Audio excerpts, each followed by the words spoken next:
that shook the church community and changed our understanding of end-time prophecy. Mark has authored several best-selling books, including the one we'll be talking about today, Decoding the Antichrist and the End Times. Pastor, thank you for joining me today. Well, thank you so much. I appreciate you having me with you. Well, I have learned much from you, beginning with Blood Moons. That's another show we're going to be talking about. But this book, Decoding the Antichrist, which I just finished reading, I absolutely love it, and it's very theological. It does help, and we're going to talk about an amazing truth that you uncover in your book about decoding the Antichrist.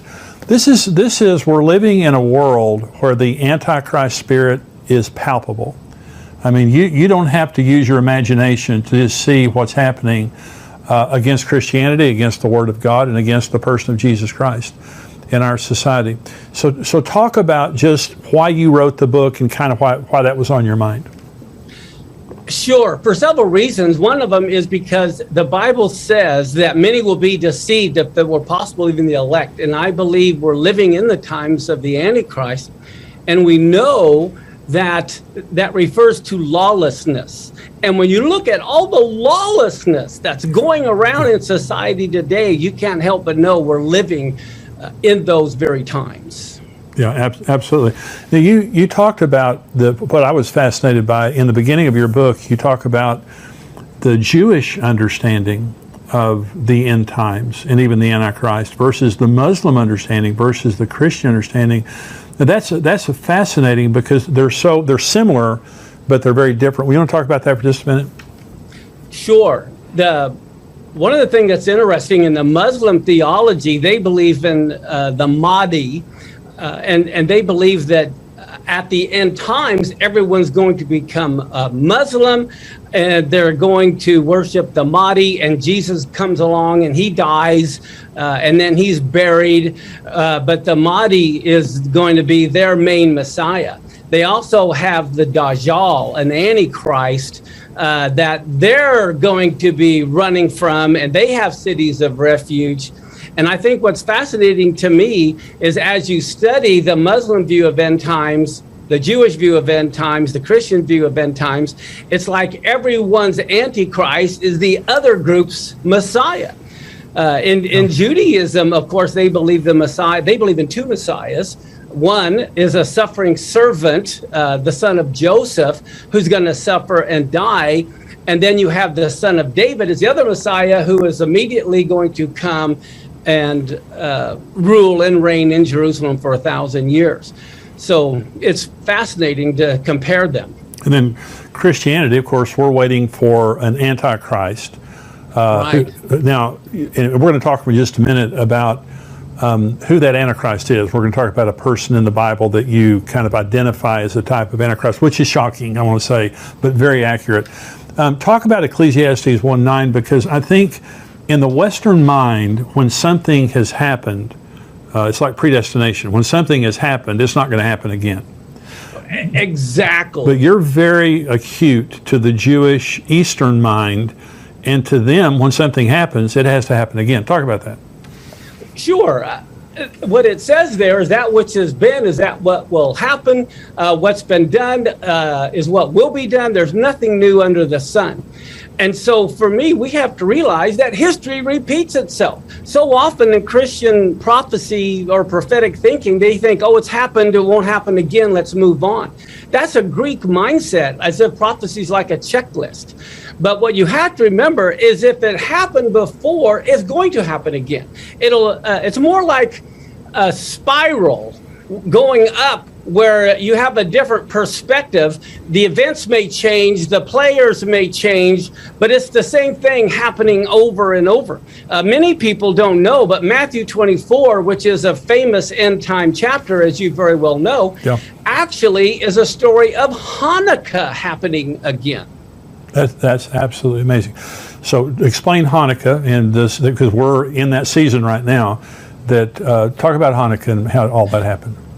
Sure. Hanukkah happened, first off, many people say Hanukkah is not in the Bible. It's all over in the Bible. Yeah. First off, Hanukkah just means dedication. And they dedicated Moses' tabernacle. They dedicated Solomon's temple. They were all Hanukkah. Well, in 167, 168 BC is when Antiochus Epiphanes with the Syrian Greeks set up the abomination of desolation in the temple.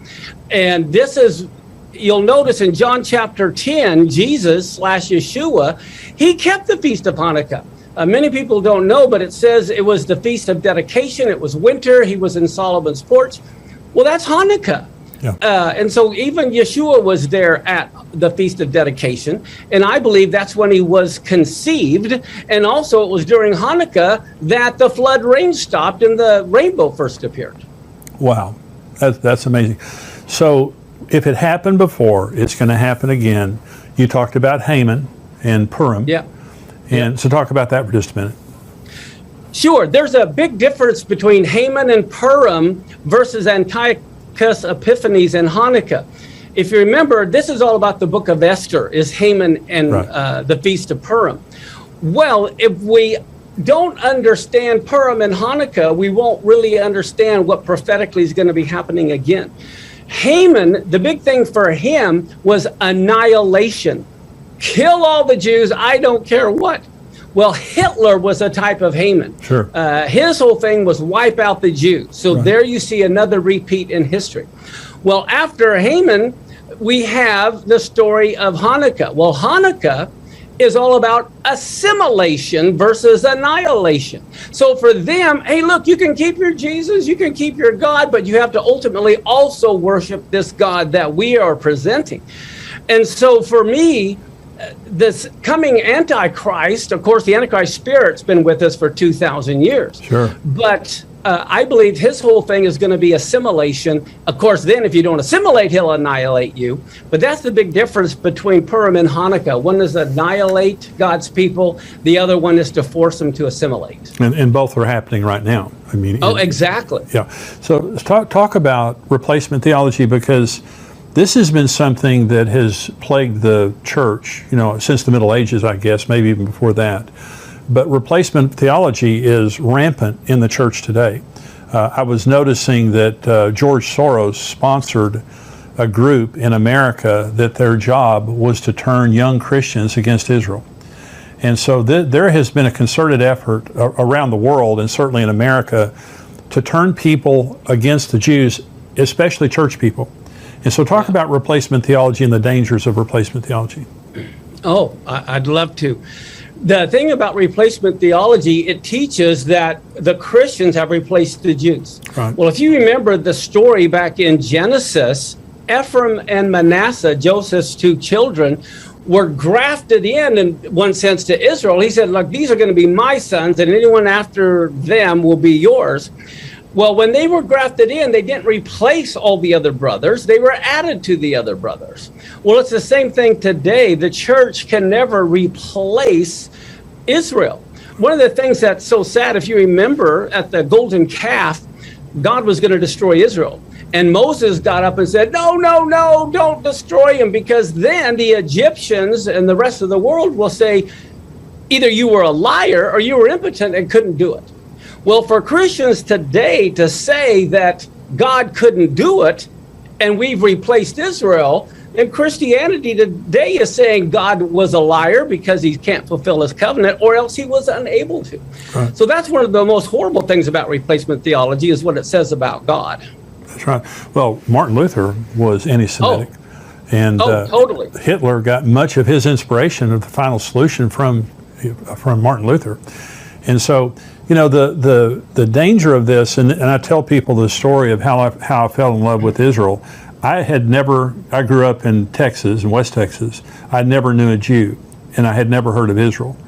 And I got saved when I was 19, and my wife and I went into a Christian bookstore, and I saw a poster on the wall that had a menorah, and it had one word, Israel.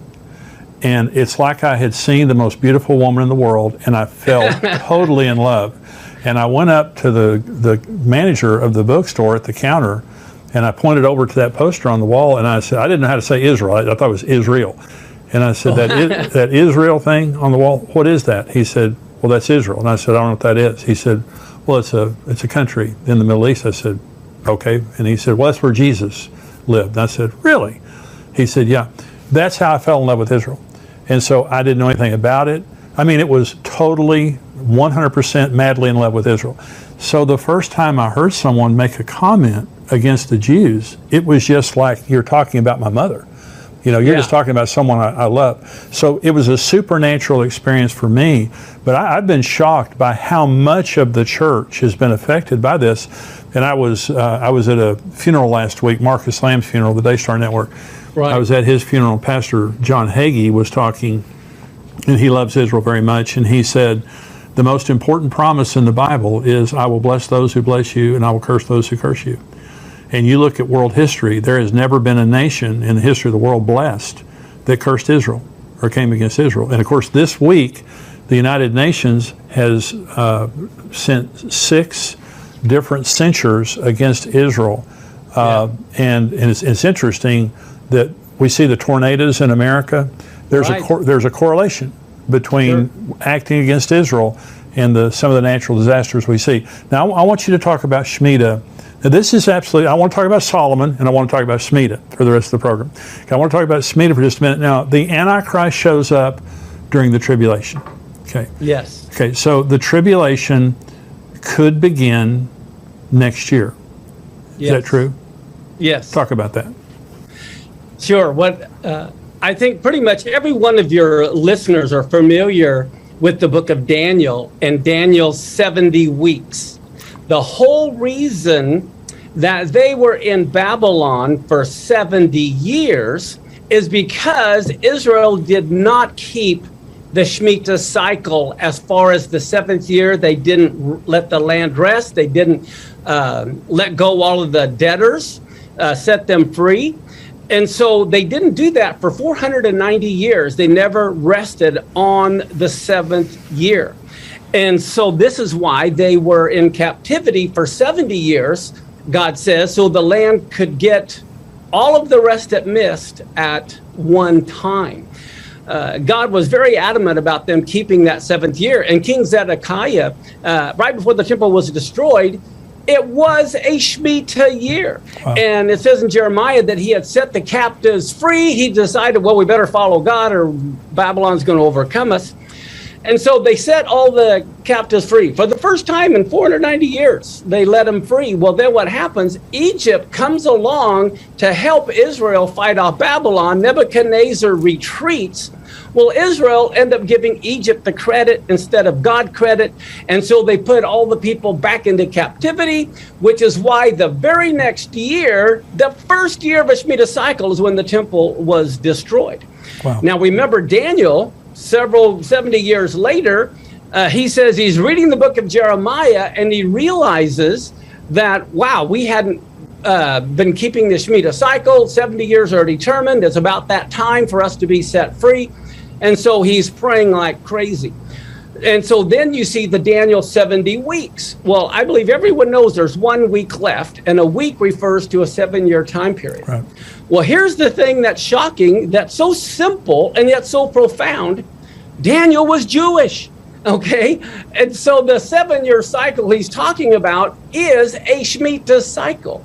And we know that it refers to the tribulation. Well, the tribulation has to begin the first year of a Shemitah cycle because Daniel's Jewish. This is the way he thinks. And so, as you said, next Rosh Hashanah, next fall, begins a new 7-year cycle.